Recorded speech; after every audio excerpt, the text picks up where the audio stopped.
कभी सोचा है हम अपने रिलेशनशिप्स में जो टॉलरेट कर रहे होते हैं, जिन सिचुएशंस को इग्नोर कर रहे होते हैं, जिन फीलिंग्स को सप्रेस कर रहे होते हैं, वही सब हमारे बच्चे क्वाइटली डीपली अपने अंदर एब्सॉर्ब कर रहे होते हैं।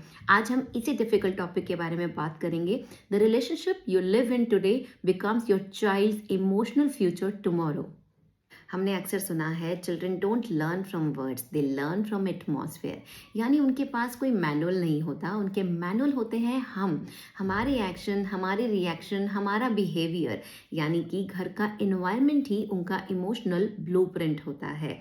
अगर वो देखते हैं घर में रिस्पेक्ट एक तरफी है, फाइट्स रिजॉल्व नहीं होते, डिसीजन भी एक तरफी है और मदर हमेशा एडजस्ट करती है और साइलेंस जो है वो टेंशन को कवर कर लेती है, तो ये बच्चा कॉन्शियसली तय नहीं कर पाता कि सही क्या है गलत क्या है। वो बस इंटरनली सब कुछ रिकॉर्ड कर लेता है।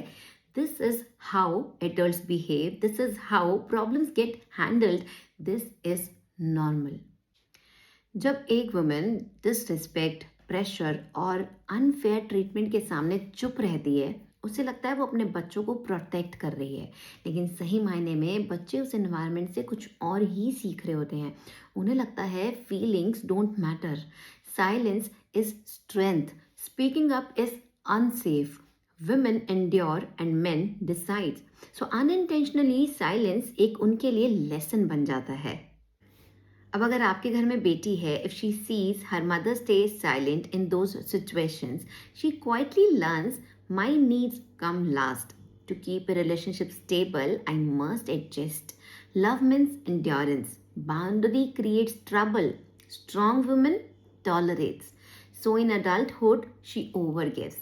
She over tolerates. She fears expressing emotions, and unconsciously she attracts the same kind of partner because it feels familiar। अब इसी सिचुएशन में अगर घर में बेटा है और वो देखते हैं कि मदर साइलेंट है और फादर डोमिनेंट हैं, तो वो सीखते हैं women don't speak up, emotional responsibility lies with women, if she is quiet it means she is okay, disrespect is okay if no one reacts, and men don't need to change।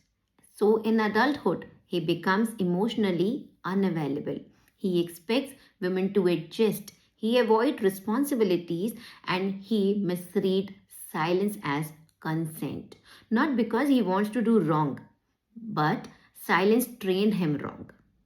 अब एक hard truth, हम जो accept करते हैं वो उनके लिए acceptable बन जाएगा, हम जो इग्नोर करते हैं वो उनके लिए नॉर्मल बन जाएगा, हम जो रिजॉल्व नहीं करते वो उनके लिए रिलेशनशिप पैटर्न बन जाएगा। यानी कि your relationship is your child's script. It means what you allow they will allow, what you don't express they won't express, what you call adjustment today they will call it love tomorrow। यानी कि healthy relationship सिर्फ आपकी life को नहीं heal करते, बल्कि उनके future को भी सिक्योर करते हैं। और कभी कभी हम पेरेंट्स को अपने ही बिहेवियर्स को ड्रॉप करना पड़ता है, अपने ही ओल्ड पैटर्न्स को ब्रेक करना पड़ता है अपने बच्चों को अच्छा सिखाने के लिए। And this is the biggest gift you can give to your child। Thank you so much for watching this video. Goodbye and take care।